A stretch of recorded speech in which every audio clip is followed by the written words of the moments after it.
This is a $5 piece of plastic. It's flimsy, it's covered in layer lines, and honestly, it looks and feels cheap.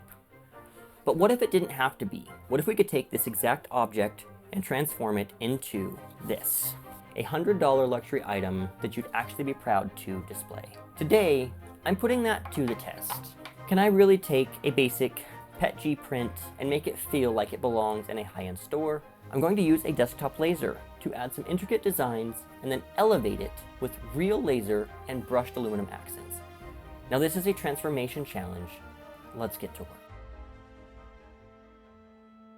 Every great project starts with a solid foundation. And for 3D prints, that means one thing: getting rid of those layer lines. They're the single biggest giveaway that an object is 3D printed. And if we want this to look like a luxury item, they have to go. Now, you could spend hours sanding and filling and sanding all over again, but I'm going to cheat. There's a material that's widely available now in a huge range of colors that will hide the layer lines for us. It has one special property that allows the layers to blend together seamlessly. And that magic ingredient is a fiber fill. In our case, carbon fiber. By picking the proper material to start with, this project is already on the road to success before we've even really begun. This is where the transformation really starts to pick up speed. I'm taking our perfectly printed but still plain valet tray and giving it personality.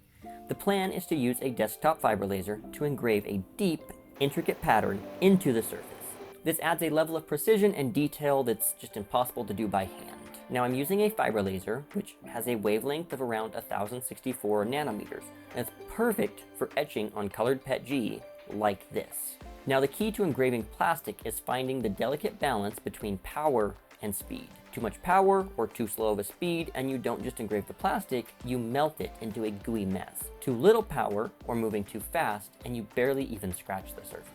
If you want a deep dive into finding that balance, check out my last video after you finish watching this one. So before I commit to the final piece, I'm running a test grid on a scrap piece of the same material to dial in those settings. I'm looking for a clean mark with minimal melting.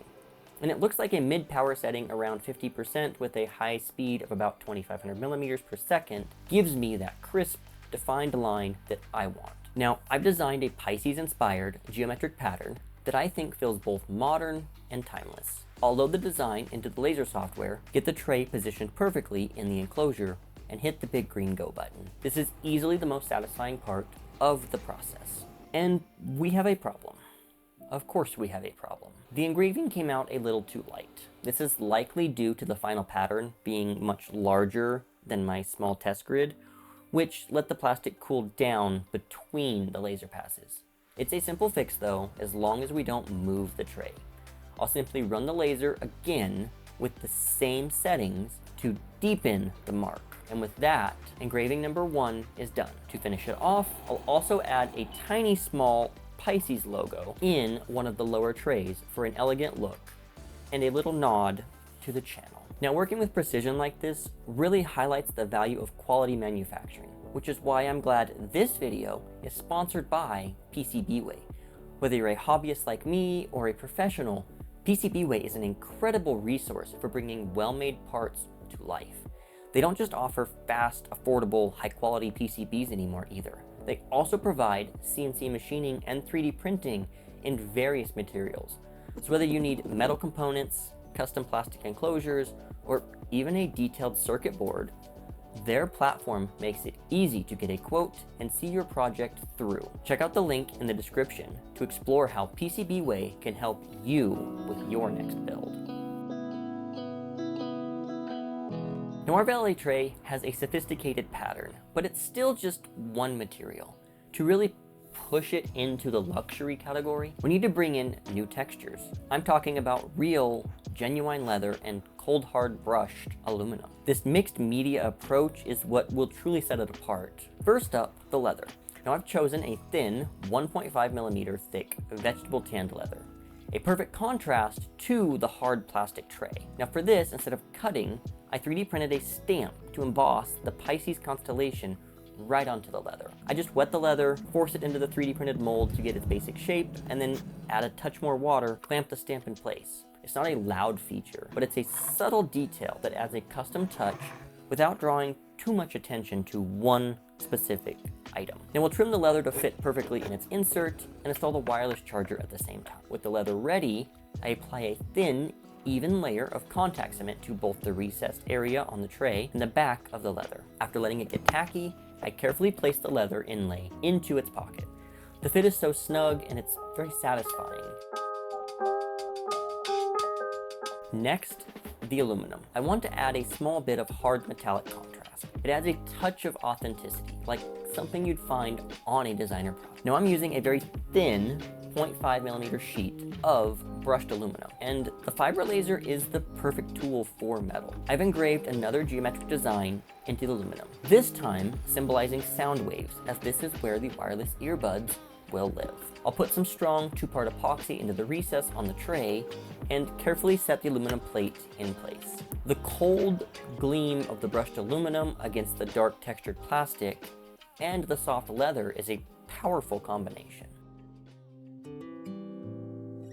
Now, I could have stopped with plastic, leather, and aluminum, but I wanted to showcase one more way to enhance a 3D print with a laser. So I grabbed some 2mm thick wood from my collection and finalized another geometric design to tie the whole tray together. This time though, we're using my laser's other function, the blue diode laser at 455 nanometers. When you're dealing with wood, a laser diode is far more effective than a fiber laser for both cutting and marking. So once again, the design was sent to the laser.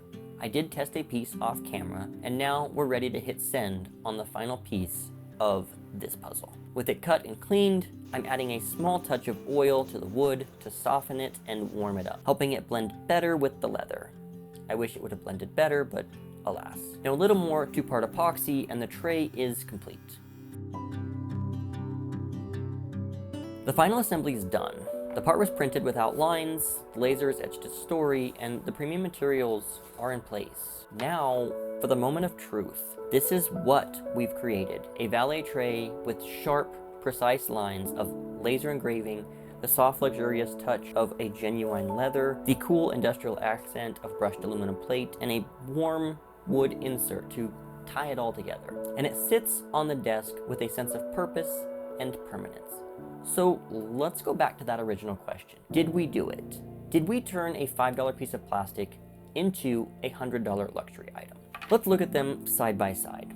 On one hand, you have the raw print. It works, yes, but it has no soul. On the other hand, we have this. It has texture, it has weight, and it tells a story of craftsmanship. The combination of different materials makes you want to pick it up and really look at it. The tactile feeling of the leather, the precise geometry of the engraving, it feels substantial. So is it worth $100? In terms of raw material cost, of course not. But luxury is about more than that. It's about the design, the finish, and the attention to detail. It's the feeling that it gives you. And in that respect, I think we have done it. We've completely transformed the perceived value of this object. We've shown with the right technique and a little creativity, you can use a desktop 3D printer and a laser not only for prototypes, but for creating finished, high-quality goods that you'd be proud to own or even sell. The project was a ton of fun, and it really shows how combining different materials can elevate a simple print into something special. But it does get me thinking, what materials should we try to mix with a 3D print next? Brass, concrete, cast resin? Let me know your ideas in the comments below. And on that note, thank you for watching.